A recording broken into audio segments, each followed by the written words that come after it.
Good morning. I hope you guys are all doing well. Guys and girls, welcome to the last day of this conference. It's great to have you here today. Today, I have the great pleasure to introduce you to Professor Andrew E. Clark, which I'm sure nobody of you ever heard before. Andrew is only CNRS research professor at PSE in Paris. Have you heard that? Paris? It's a little bit like Luxembourg, but doesn't have the Alzette River, right? And is research fellow at IZA in Bonn. Professor Clark previously held posts at Dartmouth College, the University of Essex, CEPREMAP, Delta, OECD, University of Orleans, and much more. So I cannot go on too long. I may finish the slot for the presentation.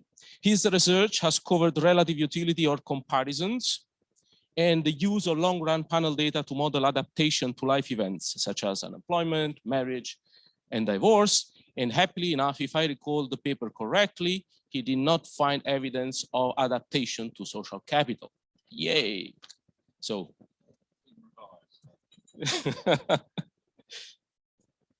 He uses direct measures of utility to analyze unemployment, quits, efficiency wages, and labor market rents. Recent work has involved looking at the relationship between individual well-being and income inequality, and collaboration with psychologists to map out habituation to life events. Recent work on birth cohort data has analyzed the influence of family background and childhood events on adult outcomes, including adult subjective well-being. He has acted as referee for over 200 different journals across the social sciences and is one of the highly ISI cited researchers. There's a lot to say about Andrew, who is a fantastic person and a great professor. So it's difficult to summarize it here.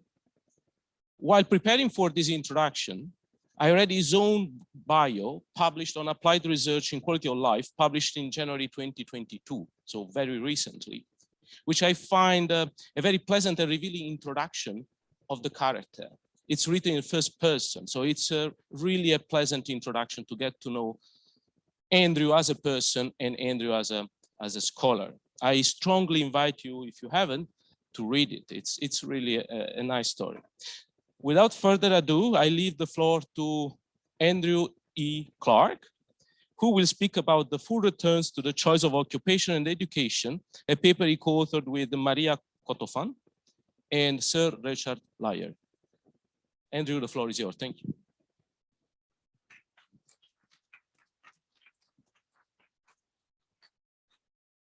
We can stop there if you like. This is on, right? Okay.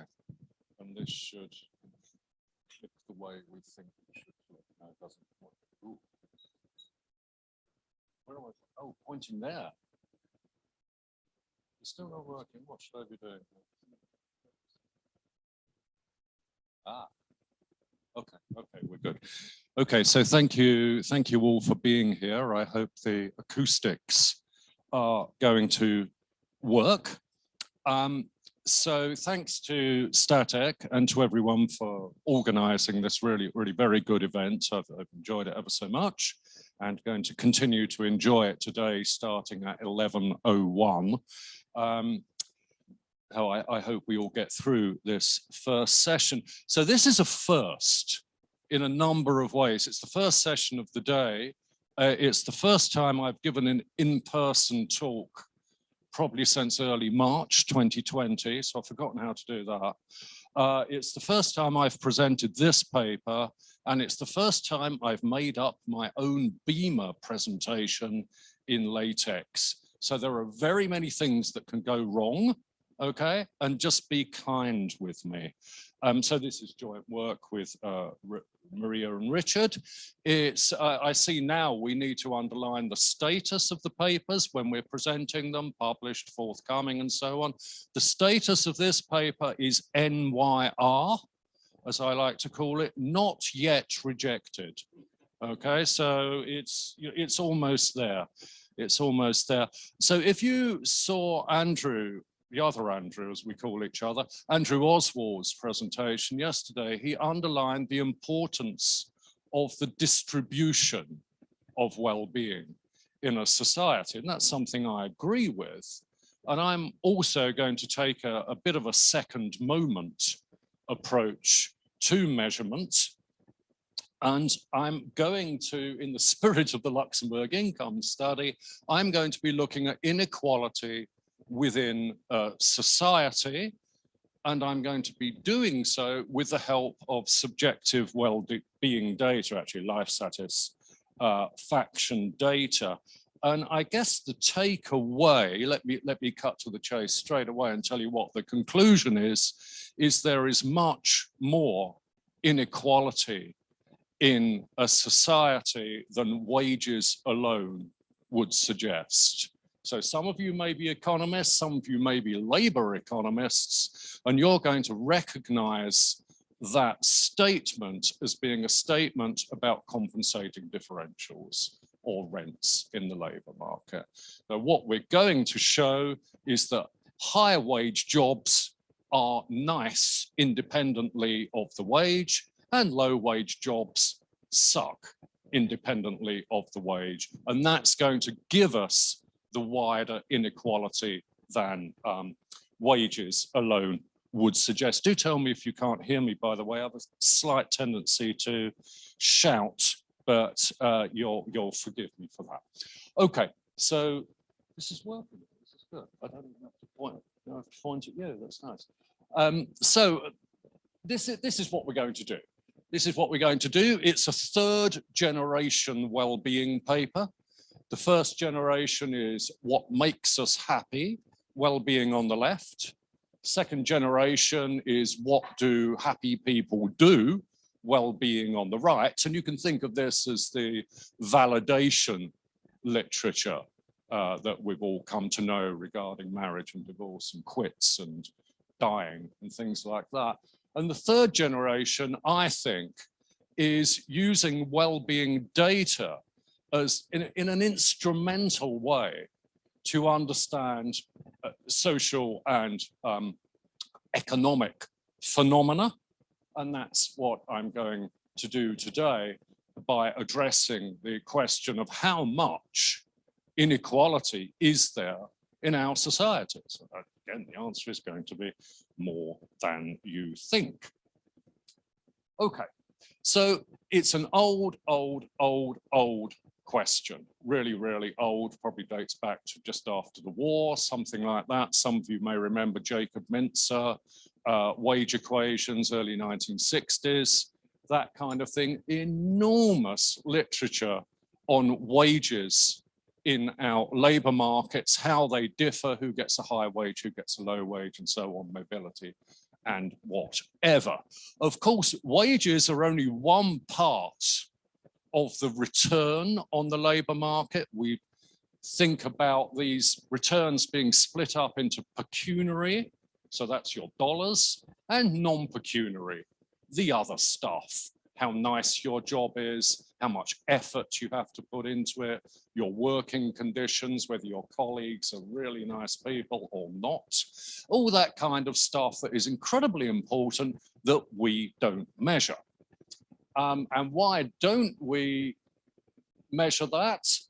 Well, because we just don't have systematic data on how nice your colleagues are, or whether you're stressed by the amount of work you have to do, or whether your working conditions involve a certain amount of danger, or you're bored because your tasks are repetitive. All that kind of stuff that is so important when we go into case studies. We don't measure systematically, so we're a bit screwed on that one. We don't have information on this. And even if we did, we need to know how much people care about these different aspects. Some of us thrive on stress. Other people are very negatively affected by it. So we not only need to know the Zs, if you like, but we need to know the beta Zs. We need to know how much these things matter.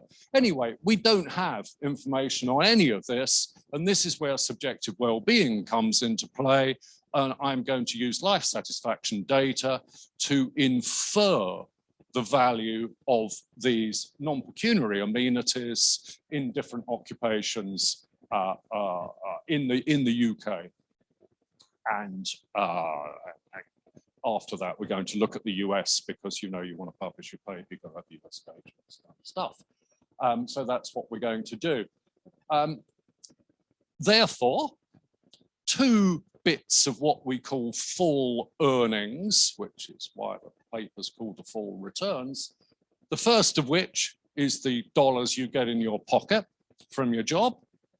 And the second of which, conditional on those dollars, is how much you like your job holding your income constant. So it's the non-pecuniary bit, and we're going to trace out that value, not across individuals, but across occupations. We use 3-digit occupations and infer the value of these different amenities across different occupations. And that's going to allow us to make a first statement: how much inequality is there in society? Answer: more than you thought. And then the second statement is to, in a way, it's related, of course, is to say, well, what about the gaps we all talk about? Men versus women, college educated versus non-college educated, black versus white. What about all of those? And we're going to conclude that all of these are underestimated on the labour market. So I'm sorry about this. We're all hungover. You've been very good. You've got up, you've come in, and I'm just giving you rubbish news, okay? So sorry about that. We didn't know. When we started this project, we genuinely didn't know what we would find. The theory of compensating differentials is that high wages compensate for bad working conditions. Low wages, well, they come with nice working conditions. And in the extreme, every job is as good as any other job. That's the implication of compensating differentials with no frictions in the labour market and homogeneity of workers, as you may remember, Labour Economics 101, right? We are finding not only that there are no compensating differentials, but in addition, beyond that, the correlation's the other way around. And if you do remember Labour Economics 102, that's rent sharing. It looks like workers have power to appropriate rents. Anyway, let's not get into labour economics too much at this time in the morning. And let me show you what our main results are and then how we did it. So our conclusion is that the distribution of full earnings is at least 1/3 wider than the distribution of monetary earnings, much more inequality than we thought. We're going to do something terribly fancy that we didn't think would work, but it did, which is to look at this same relationship in panel data, and I'll get to that in a little while. And that's going to underline that this is not a result of selection, but let's get there when we get there. Regarding the characteristics of individuals regarding education and race and gender and so on, the returns to education are larger than we thought. So you've all got college degrees, right? Probably. Right, you're doing better than your wages suggest. And the gender and ethnic gaps are also much larger. Some of these ethnic gaps are gaps in ethnicity, by that I mean, are about 50% larger than the wage gaps on their own. So we're talking about substantial underestimation. And then we go to the US and our big, I'm very proud of this, by the way. I can tell you how to do this later if you like. I got some of the text in red. Yeah, I know, cool. Huh? So that's what I think is the important stuff. And the important stuff is we find in every single specification on every single data set, no evidence of compensating differentials on the labour market, which is synonymous with saying we're underestimating inequality. These two statements are identical. I've got no idea where I'm up to, but anyway, let's just roll with it, shall we? The first main data set is going to be the annual population survey, the APS in the UK. It's big, well, it's relatively big compared to some other data sets. We're going to have about 200,000 observations once we've applied these sample restrictions. We're looking at occupations, 3-digit occupations, about 90 of them. So we need data on workers, of course. We need people who are actually working in these occupations, and we're going to do 20 to 65. 65 is the standard retirement age, was the standard retirement age. So that's fairly banal. And we're going to measure earnings by the logarithm of hourly pay with the intuition that hours is a choice variable to a certain extent. So you don't want to look at total earnings, you want to look at hourly earnings because that's a little bit more exogenous. So 90 different occupations, 3-digit level, SOC 2010 for those of you who get excited about occupational classifications. I know I do because there are very, very many of them, and uselessly enough, they don't always crosswalk. So this is a royal pain, but that's the way these things are. APS is terrific. We love it, starting 2010. It's cross-sectional, it's repeated cross-section. I'm in one year, you're in the next, you weren't in this year, I'm not in the next year. If we want to look at people who switch over time from one occupation to another, and that's going to be, of course, the variation to which we will appeal in the panel estimations, we need to use panel data where we repeatedly observe the same individuals, and to that we will use understanding society data, which some of you may know, it's the successor of the British Household Panel Survey, and it's a nice data set, of course, but it's smaller. It's smaller, and why am I worrying about this? Because I'm looking at 90 different occupations, so I need to have enough variation. And what was I going to say here? Oh yeah, and of course, the occupations in understanding society aren't coded in the same way as the APS, because of course they're not.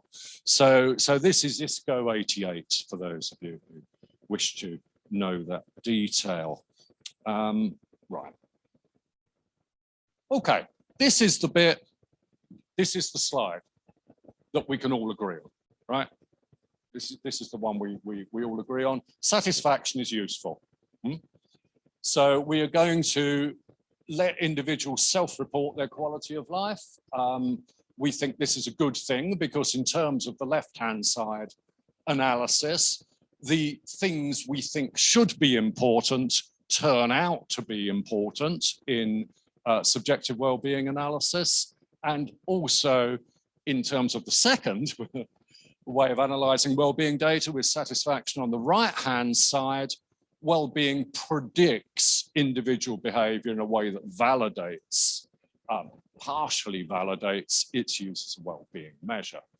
Right, I don't think I need to do too much more on that. There are some criticisms of the way in which we use this data, and if I've got enough time at the end, I'll show that those don't blow our results out of the water, which is rather good. Okay, Saturday morning, 10:15, we need equations, right? Of course we do. Of course we do. Every presentation needs an equation.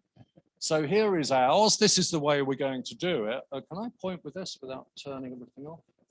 Oh, hello, I did something else there. What's that? Yes, got it, nailed it. So this is our estimation equation. Wij is the well-being of individual I who works in occupation J. So that's going to be Pete, for example, your I. Okay, thank you. J is a professorial teaching position at a higher education institution. And Pete's well-being is a function of a constant that's constant to everyone. And then some of his characteristics, age, sex, ethnicity, how much he earns. And then this, in a way, this is a residual.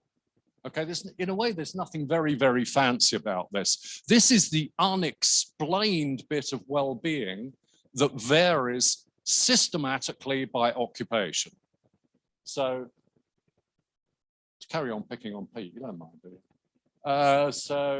So Pete has something we're going to call an alpha 3J, and that's the value of being a higher education professional.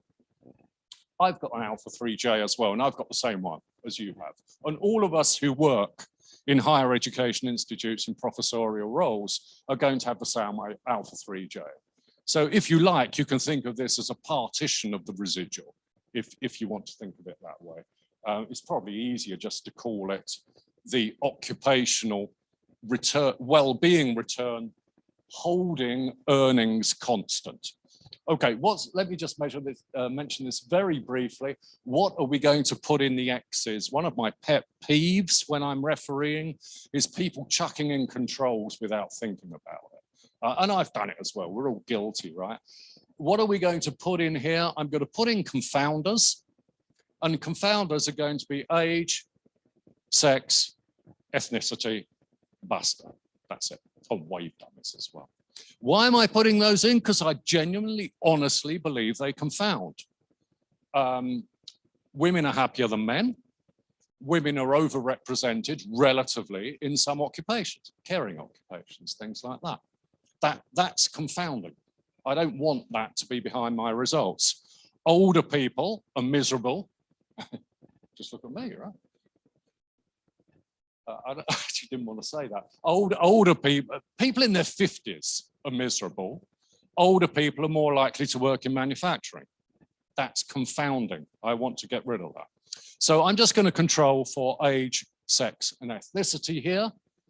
And I'm going to estimate equation 1 that I'm going to rewrite in this incredibly non-fancy way as equation 2, where well-being depends on full earnings, and full earnings are nothing but the dollars you get in your pocket plus the value of the occupation in which you work expressed in dollar terms.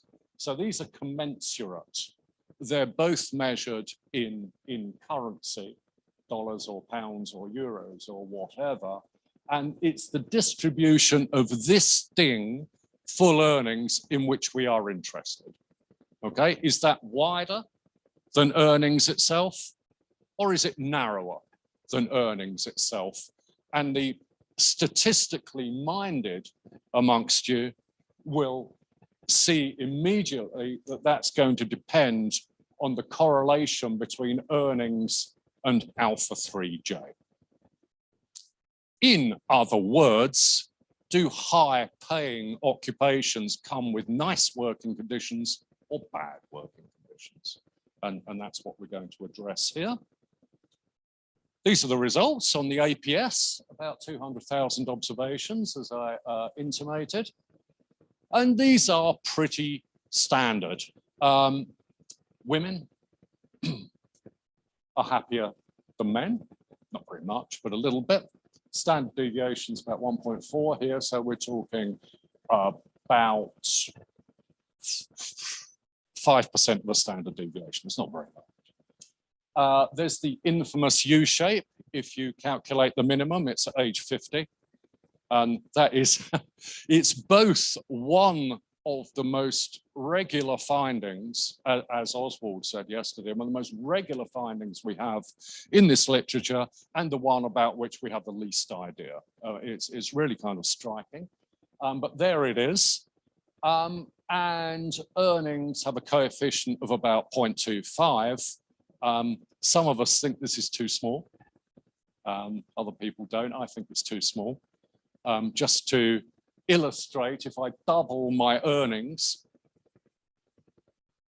that means my log earnings goes to log of 2 of earnings, which is the log of 2 plus the log of earnings. A log of 2 is 0.69 times 0.25, gives you about, well, we just did it down here, about 0.175. So doubling your earnings gives you about 1/8 of a standard deviation of life satisfaction.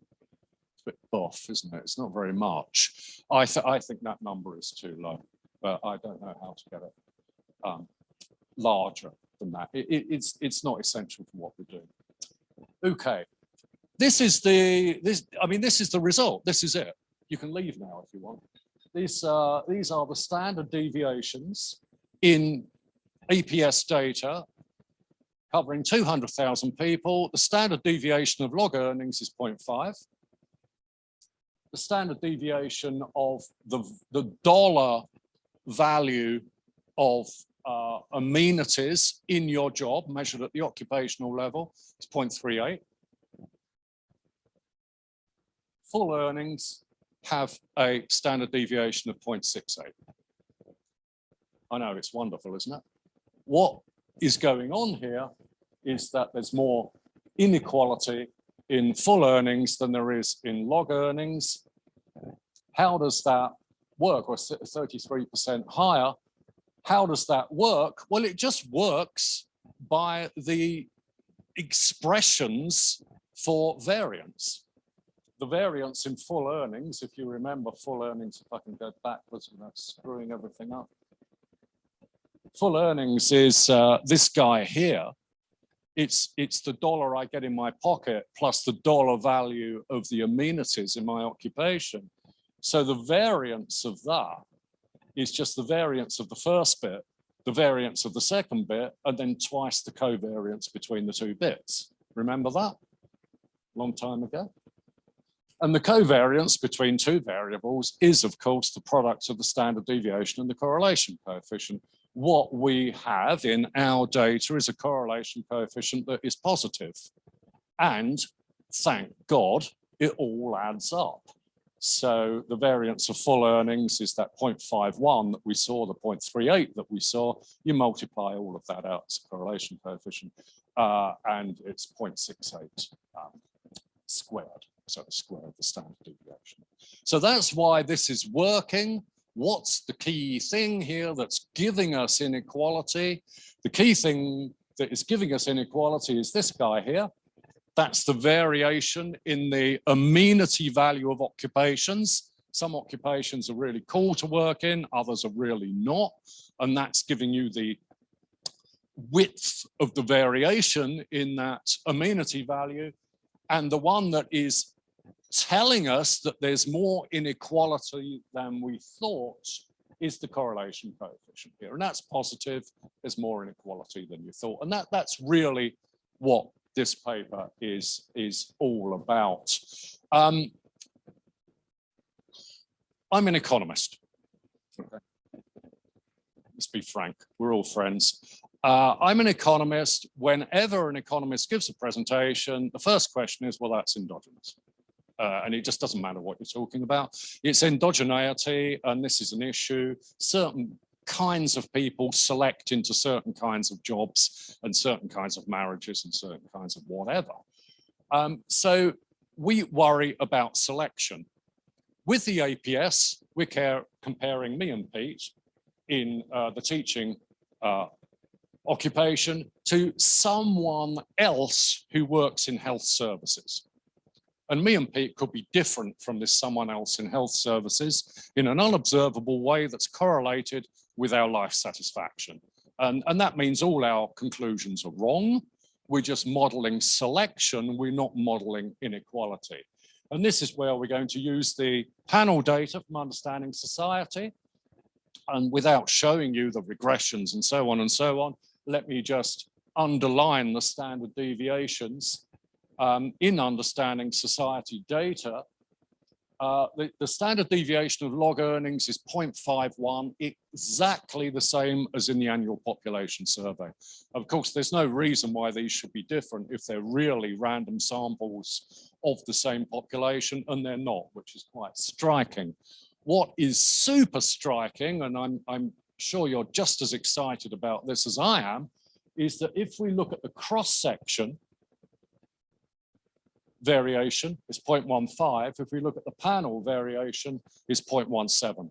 What does that mean? It means the difference in the value of an occupation when I'm working in it and you're working in the other one is exactly the same as the difference in the value of the occupation when I'm working in this one and when I'm working in the other one.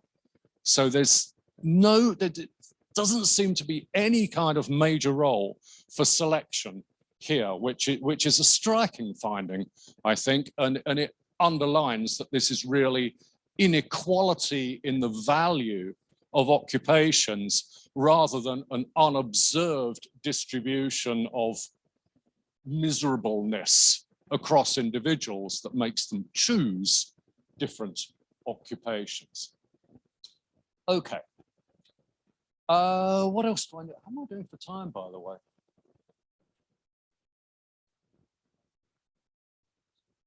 Okay. So that's life satisfaction. Some of you may be a little upset that job amenities don't matter so much relative to earnings. That's because we're looking at life satisfaction. Income matters for all domains of life, health, social capital, even things like that. Whereas job amenities really only matter for the job. So if we use job satisfaction as our measure of well-being instead, we find that amenities are much more important. That's just a sort of footnote, really. This is an illustration of the kind of thing we're finding. These are 3-digit occupations. There's the 1-digit, there's the 2-digit, these are 3-digit occupations. The bad news is you can't read this. The other piece of bad news is I can't either. So let's just roll with this. These are managerial positions. The X here is the value of earnings. These are the dollars that people get in their pocket. It's the log of their hourly pay, okay? The bar reflects the log of their hourly pay plus the value of that occupation as inferred from life satisfaction data. In these managerial positions, the bars are systematically to the right of the X's. What that means is that high-paying jobs have nice work conditions. They're nice places in which to work. On the contrary, this is the, we should know this. This is SOC 9, isn't it? Don't you know this? This is SOC 9. This is elementary occupations. Yeah, it's the lowest elementary occupations. We're in SOC. We're in SOC. This is SOC 9. Going to the 3-digit level within SOC 9. These are sort of drivers, warehouse, cleaning, things like that. Here, almost all of the X's are to the right of the bar. What does that mean? Low-paying jobs in these elementary occupations have bad working conditions. And this is just where we're getting this greater inequality from. The exception, actually, is agriculture. And there is a little bit of a pattern when we look at the whole distribution. This is the whole distribution across our 90 SOCs. There is a little bit of a tendency for people who work outside to have nice working, to value their working conditions in the sense that they have higher satisfaction than we would have predicted from their earnings only. But broadly, what can we see here? Well, nothing at all because you can't read it.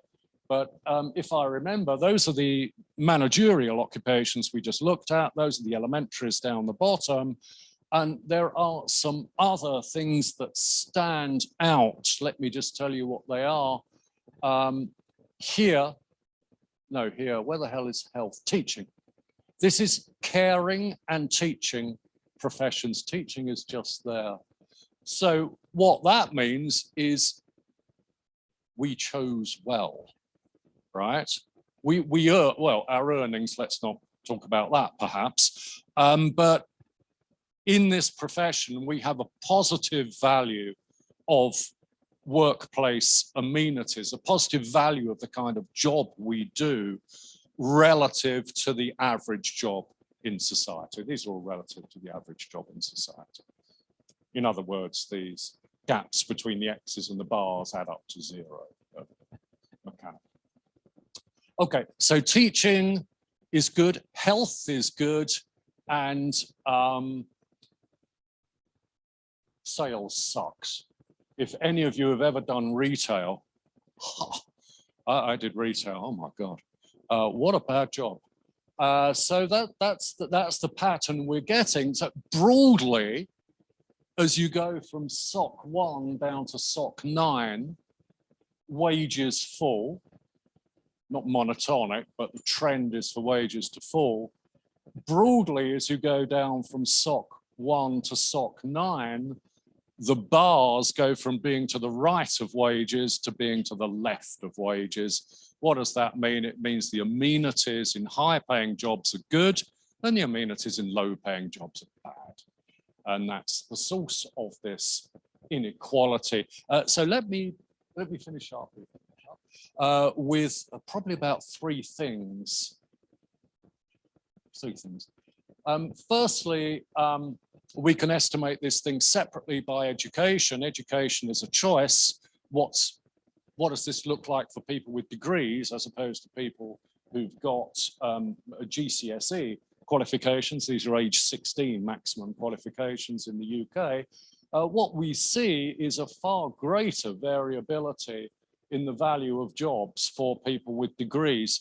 And not to put too much weight on this, but if you get a degree, you earn more, but there is greater risk in some sense, because the value of your amenities is much more spread out than it is for people who have only age 16 qualifications.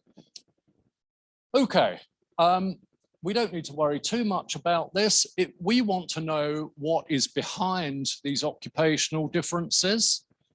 So we can decompose essentially full earnings into the X's that we already controlled for and education, and look at the way in which education affects earnings and the way in which education affects the non-pecuniary bit of earnings. If we do that,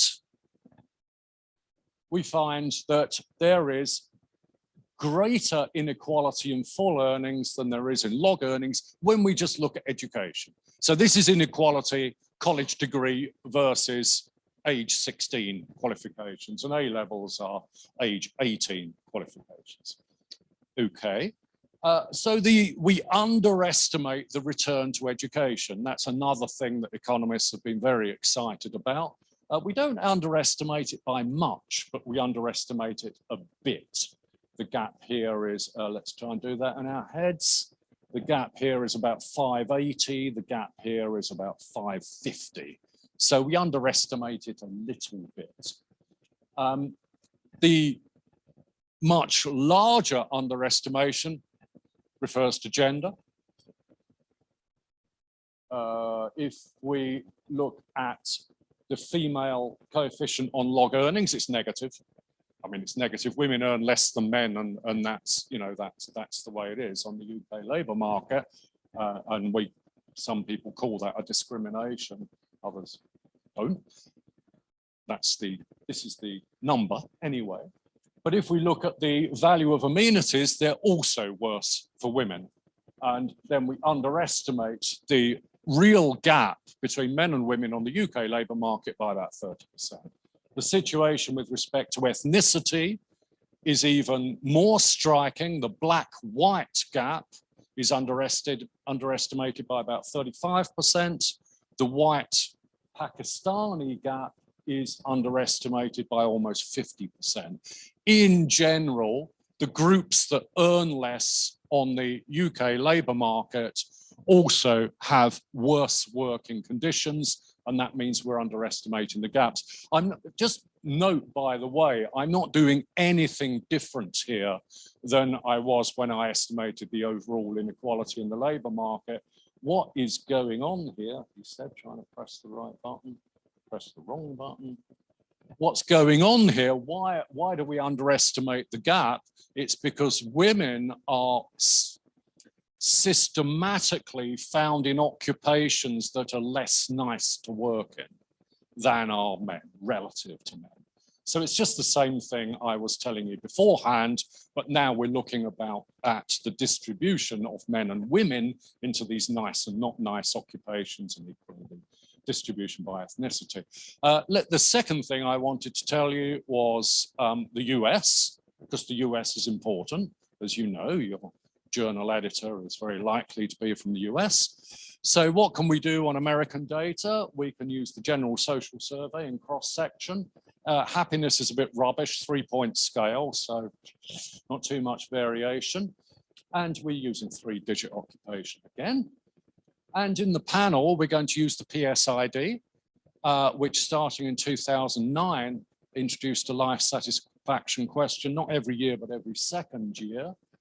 And occupation 4-digit level aggregated, life satisfaction, and so on and so on. The good news, and I won't bother going into the details of these numbers, is good news in some sense, bad news, if you like, is that we underestimate inequality in the US in the same way as we underestimate it in the UK. The real inequality in full earnings is about 1/3 larger than the inequality in dollar earnings in your pocket. So I think that's pretty much what I wanted to say. Let me finish with just one thing. Two things. Finish with two things. The first is, this is the correlation coefficient we've been looking at all along, is that the correlation between dollar earnings and the value of your occupation is positive. 0.14, we said that earlier. That holds, depending, in the raw data, it holds whether we condition on X's, it can control, what am I saying? Controls whether we condition on X's or not. So people with high earnings have nice jobs, conditional on their earnings, have nice working conditions. This is entirely a private sector phenomenon. Don't find any evidence of it in the public sector, or the correlations are zero. So we don't know quite what's going on there, but there's something the way in which the private sector labour market works. Good. That's the summary of the findings, which we've just said. Okay, so the main takeaway is there are no compensating differentials. If anything, there's anti-compensating differentials. The labour market is more unequal than we thought, and there is no way I could have come to this conclusion without using data on subjective well-being.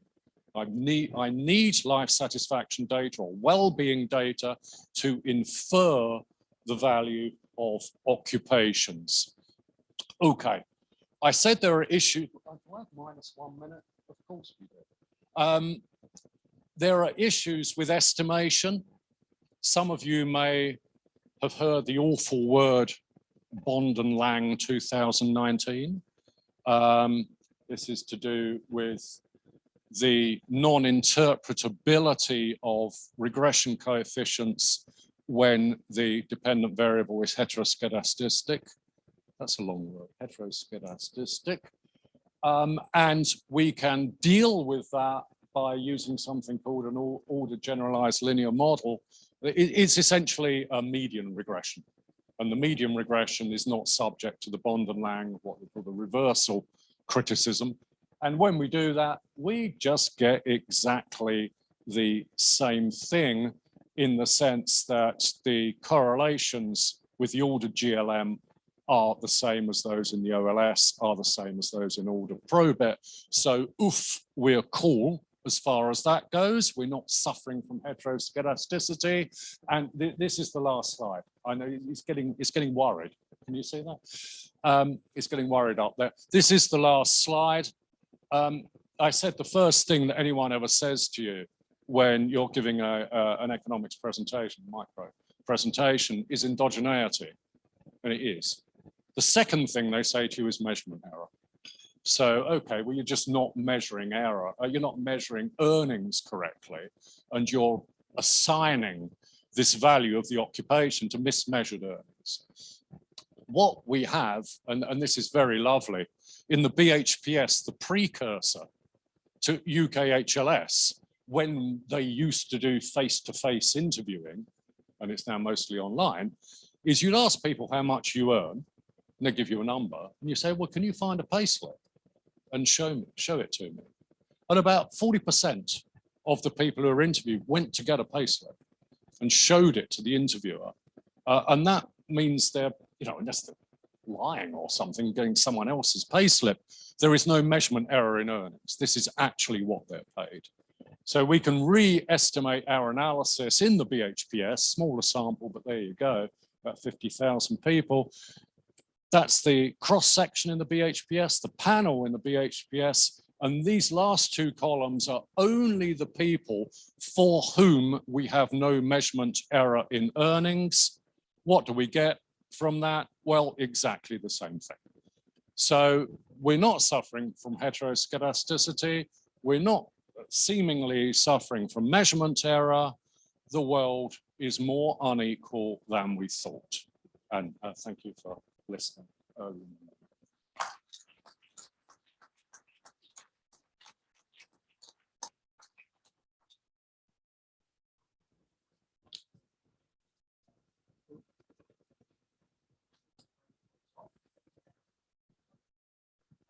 So we pass it. Oh, okay. And this is still off. Okay. But please be concise, okay? Mm-hmm.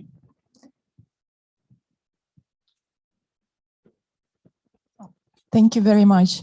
I must say I'm super excited about your research. Thank you so much. That makes two of us at least. Yes.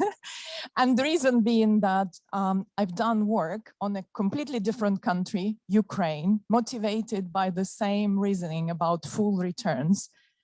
I didn't look at life satisfaction, but I looked at a whole battery of job amenities that I had access to.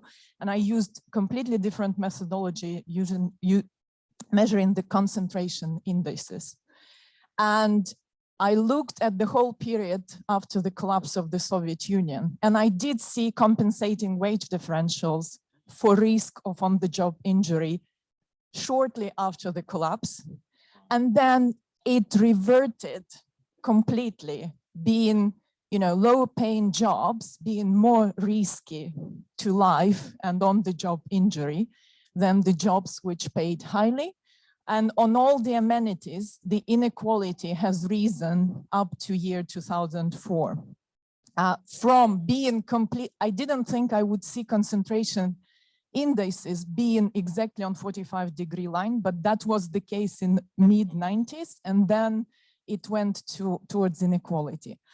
And my comment and suggestion is something, I finished the paper shortly before Revolution of Dignity, and my feeling was like, yes, that's what is explaining to some extent unhappiness in the population and, leading towards that. It's not only one event that led to those changes.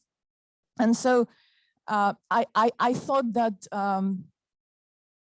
what I was measuring was full return to the jobs, but there were other inequalities in the society, like inequality and access to justice, or other social benefits, etc. And I didn't come up with a way to measure them, but I think in your life satisfaction, this could partly be the way.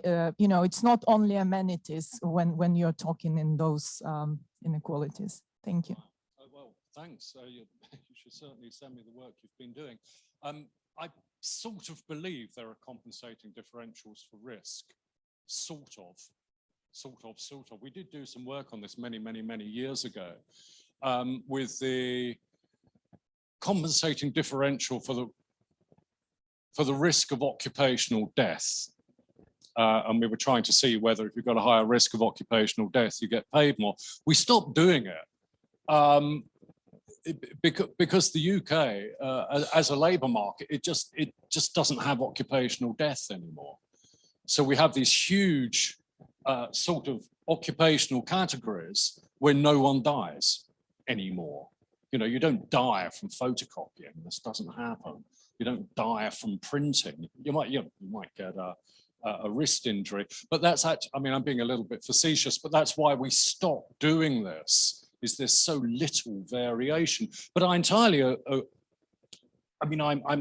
entirely sympathetic to finding that kind of differential. And indeed, we have done some investigation here looking at some specific job characteristics, like the possibility of working overtime, whether there's a trade union recognized at the workplace. And for some of them, there is a compensating differential, but the approach we're taking is to put all of them together at once. So I'm not surprised for a certain specific aspect of a job, this works.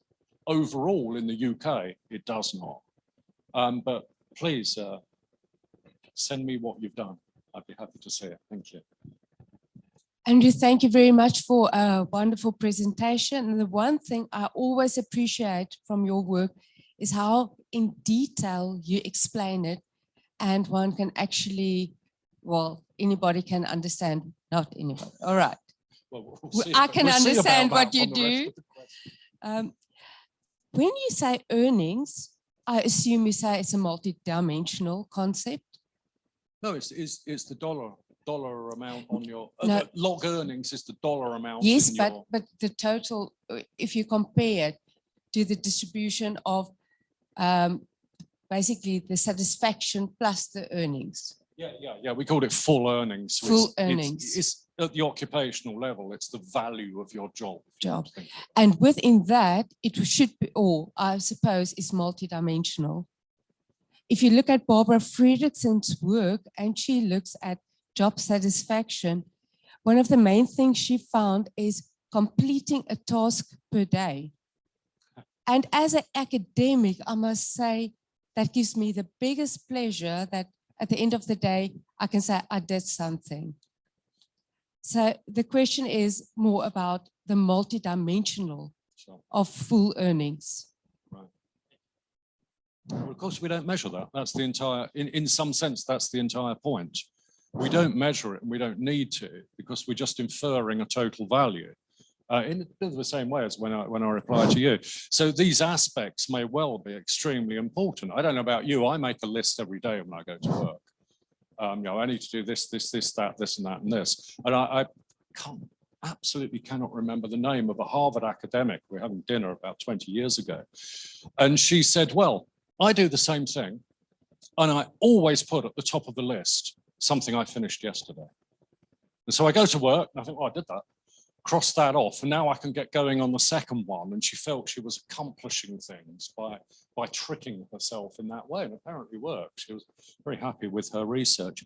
But you'll send me that reference, and I'm entirely sure about that. It's nothing as good as finishing a task. Okay. Thank you. That was exciting. My question is short and technical. You decided not to control for education. So your effect of occupation captures educational differences. Why? We don't control for education because it is in the cross-section, it is seriously correlated with occupation. And if we control for education, you just don't get senior managers with age 16 qualifications. You just don't find it. And you don't find elementary occupations being people in elementary occupations who have degrees. So that it just doesn't, in some sense, it doesn't work as a separate area of investigation in the cross-section. So that's one thing to say.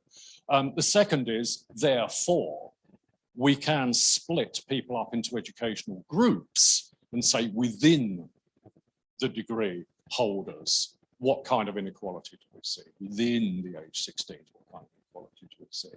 The third thing to say is that in panel, amongst adults, nobody changes education except via measurement error. Typically, it's a huge mess in panel. I mean, some people do, but so few and so selected are the people who do a degree when they're when they're 35 or something. Well, but I imagine also race is correlated with occupations, right? Oh yeah, it is. So like, yeah, that's. Well, I mean, Well, it is. I mean, that's it. That's exactly what we show is that part of the racial difference in inequality on the labour market is due to the value of the occupation in which you work. Yes, but you decide to control for race, Race and is not for controllable. education. It's controllable. Yeah, but it can't go, because race is not as correlated with occupation in the cross section as education is. I think you can find- continue this maybe during the coffee break, okay? No. Let's give space also to others. No, it's Thank you. not. Sorry to interrupt. I think, Andrew, you're absolutely right. A lot of national surveys do not collect information on non-pecuniary aspect of job quality, but there's one exception. The UK Skill and Employment Survey provides really rich information on job quality. Which Yeah. one? The UK Skill and Employment Survey, Ooh, it goes yeah. back all the way to 1986, repeated every 5 years on a national sample of around 4,000 employees. We are preparing for the next one. If we get funding, finger crossed, it's going ahead next year. So using over about 10 indicators of job quality, we tried to unpack the occupational effect a little bit. What we found is a lot is explained by 3 variables: task variety, job autonomy, and the opportunity to use and develop your skills. So of 10 indicators of job quality, these are the 3 most important ones. But we confirm your finding. The highly paid jobs are usually better in terms of overall quality, and low paid jobs are worse.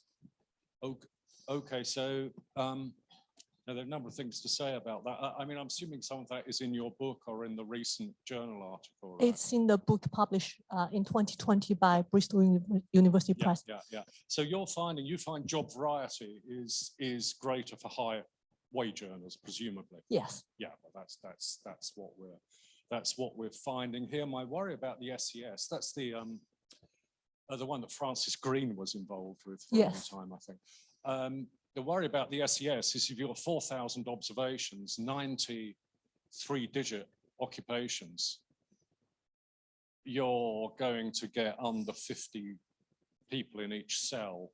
But you can on merge average. over years. You can aggregate from different waves. There are 7 skill surveys. You can aggregate across Yes, different that's waves. what we did. That's a decent point. I think that's something we should potentially look into. And European Working Conditions Survey is also pretty good. They measure different aspects of job quality, non-pecuniary and job Which aspects. one? European Working Conditions Survey. Well, that's small. It's Again, small, you need it's to- small within country, but yeah, I take the point. We did actually, just while we're switching mics, we did actually do some analysis using WERS, WERS, the Workplace Employment Relations Survey, which is good on some things and kind of crap on others, but it's got some measures of job amenities.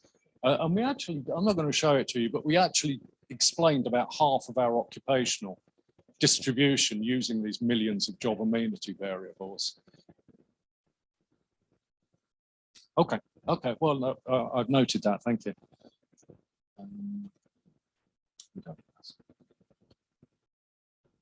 As the next session starts sharp at 11:20, and in the interest of coffee break, the next one will be the last question, okay? I have many things to ask, but I leave it to one, and that is, your occupation is one aspect of your job. Your industry is another aspect of your job. Where you work is another aspect of your job. When you work is another aspect of your job. You get just one part of it, and you get the full earnings via that one part of it. If you took all the others, your full earnings dispersion should be even larger. Don't know. Is that a good answer? I don't know, because I don't know what the industrial distribution of occupation looks like. So again, what I'm doing here, I mean, there's nothing fancy. It's just decomposing the residual at the occupational level.